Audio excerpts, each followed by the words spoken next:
Dua siswa harumkan nama HST di Olimpiade Visten Moto GPE 2025. Mungkin untuk proses persiapan dari perlombaan ini, yang pertama itu saya mencarikan kisi-kisi untuk materi lombanya. Setelah mendapatkan kisi-kisi itu, saya meminta siswa untuk mencari materi sesuai kisi-kisi tersebut. Nah, setelah dapat materi, kemudian saya mencarikan contoh soal untuk tingkat penyisihannya di lomba ini. Kemudian mereka saya beri waktu untuk menjawab secara mandiri sekitar 3-4 hari. Nah, setelah itu kami bersama-sama membahas soal yang saya berikan tersebut. Kalau dari penyisihan itu ya kurang lebih 1 bulan sampai 2 bulan lah. Iya. Untuk karakter ya, nah ini menarik, ini karakter mereka itu kalau menurut saya pribadi berdasarkan kacamata saya itu mereka sangat bersemangat dan antusias untuk mengikuti perlombaan ini. Nah, bisa dilihat dari saat kami melakukan bimbingan, nah, mereka sangat antusias. Mungkin kalau untuk tantangan yang sangat berarti itu mungkin belum ada ya, cuman pastilah ada kerikil-kerikil dikit-dikit untuk tantangan itu. Nah, bisa jadi kan mereka itu karena fisika ya pusing untuk menghadapi soal-soal, apalagi soal-soal yang hitungan. Apalagi ini kan materinya tingkat SMP, sedangkan mereka itu tingkat SD. Nah, kemudian juga saya harus melihat psikologis anak. Apakah mereka merasa pusing? Nah, itu terlihat. Jadi kalau misalkan pusing itu kami istirahat dulu sebentar. Pesan-pesan saya untuk yang siswa-siswa yang lain itu siswa-siswa yang lain itu sekiranya untuk juga bisa mengikuti mereka ya, berprestasi seperti mereka dan tetap semangat dalam belajar.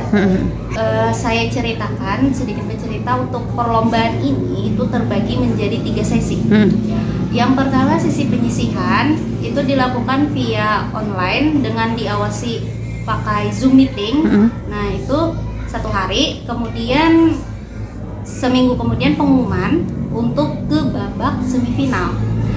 Dari penyisihan itu ada 33 tim, diambil 20 tim terbaik untuk ke babak semifinal di FKIP ULM Banjarmasin di tanggal 3 Oktober 1 hari.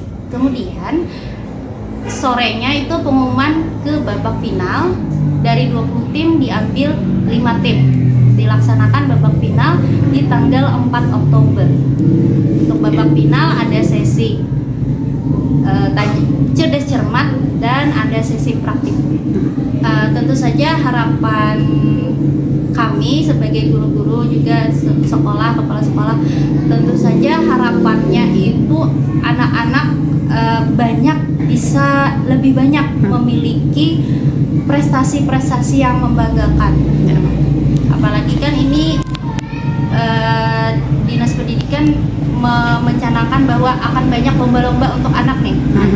Jadi itu menjadi motivasi bagi anak untuk terus berprestasi sehingga percaya diri mereka itu terasah. Sebenarnya kebiasaan Kinan itu tidak beda dengan anak-anak seusianya, main, kemudian juga kalau memang ada ekskul yang mengharuskan Kinan ikut, dia ikuti.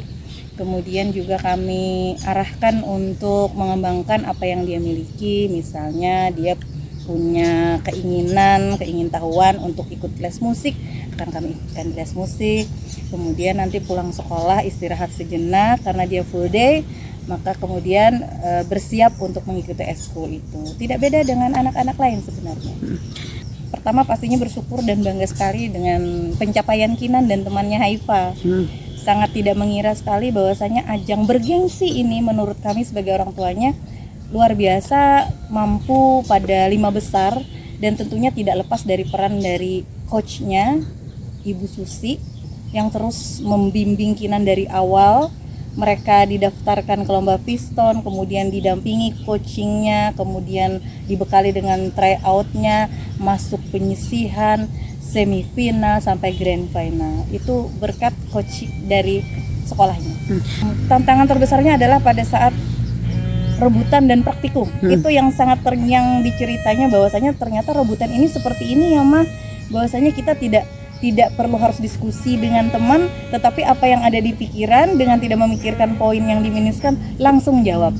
Dan ternyata itu sebuah pengalaman baru buat Kinan untuk bersaing dengan teman-teman dari SD-SD terbaik untuk bisa di ajang bergengsi itu. Kemudian juga praktikum, karena di praktikum itu mereka dikenalkan dengan ramuan-ramuan formula baru, dan kemudian mereka mengulasnya berdua. Itu yang paling teringat itu. Harapan untuk Kinan pastinya Kinan akan terus mencetak prestasi yang membanggakan, tidak hanya untuk dirinya sendiri tetapi juga untuk keluarga, masyarakat, dan pastinya tetap bertumbuh menjadi anak yang pintar secara intelektual, kemudian karakter, tetap beretika, dan tentunya tetap rendah hati. Semoga itu bisa menjadi bahan dan menjadi potensi Kinan ke depannya untuk lebih baik lagi. Sejujurnya saya pun selalu menekankan tentang parenting, bahwasanya selalu berkata kepada setiap minimal di kelasnya Kinan, kepada wali-wali murid, bahwasanya anak-anak kita itu spesial dan unik. Mereka punya potensi, punya karakteristik, punya kemampuan yang berbeda-beda. Jadi misalnya ada yang jago fisika, ada yang jago matematik, ada yang kuat di seni. Jadi semuanya itu tinggal kita sebagai orang tuanya terus motivasi anak sesuai dengan potensinya.